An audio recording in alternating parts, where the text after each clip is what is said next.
tomorrow, pollen count medium to high. Here's your 7-day. There's your warming trend. A Saturday early morning shower, a Sunday night shower, much warmer into next week, maybe an afternoon thunderstorm 1 week from today. Another AccuWeather update at 5 o'clock. Liz? Cannot wait for 80. Thank you, Lee. Well, nearly a year after the explosive series finale, it is time to dive back into the world of The Handmaid's Tale. Yeah, this is called The Testaments and stars a brand new cast of young actors picking up the story several years after the original story. Entertainment reporter Joel Gargiulo sat down with the cast. There is a little girl doll. That's me.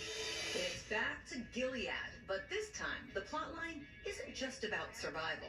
It's about awakening, a defiant coming-of-age story with hope at its center. Comes a time when you have to take action. The Testaments takes place about 4 years after the end of The Handmaid's Tale. It follows young girls raised inside Gilead who only know the world they were handed, starting to see the cracks. Guess it's easier to accept a story than believe that the people around you are monsters.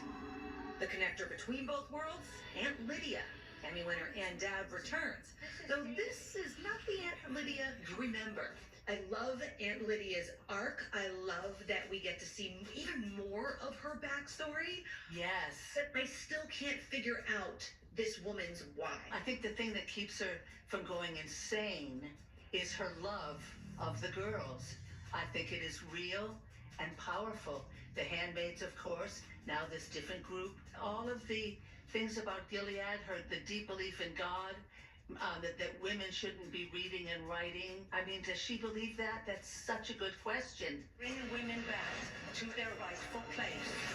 And those young actors, they more than hold their own. Matea Conforti and Rowan Blanchard play Becca and Shunammite. How are you connected to The Handmaid's Tale? This show offers a new perspective on these young adolescent women. They have no other outside perspective and no other material to really draw on for an alternative option that's not Gilead. The show also stars Chase Infinity and Lucy Halliday. You see Agnes at the start so incredibly hopeful, and you see life start to kind of show itself to her, and that awakening is something that I think is very intriguing with her storyline. Let's just end with one thing you want everybody to know about the first season of The Testaments. If you've watched The Handmaid's Tale, you will love this. If you haven't, you can begin fresh. And these girls have so much love for each other, and I really hope that they fall in love with each character and the friendships and bonds that they've curated throughout the season. Joel Gargiulo, Channel 7, Eyewitness News.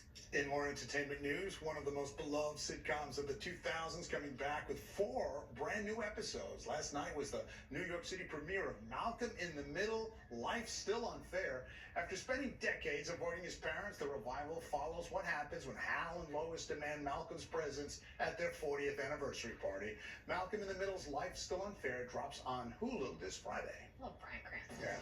Still ahead on Eyewitness News, first before a major settlement reached between the city and a popular food delivery app. Why it is being forced to pay almost $1 million in restitution to hundreds of local restaurants. And I'm Mike Marzo. We continue to follow the 2 big headlines in the day coming up on Eyewitness News at 5, including a serial killer's confession reaction following Rex Heuermann's admission that he killed 8 women, the victims' families.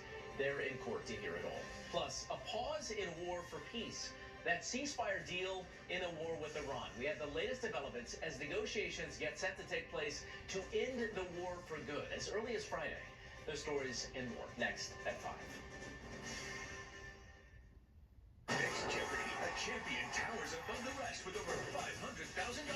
Milestones just keep mounting for Jamie. But will a new contender become a giant killer? I mean, what a rush. Watch Jeopardy tonight at 7 right here on Channel 7.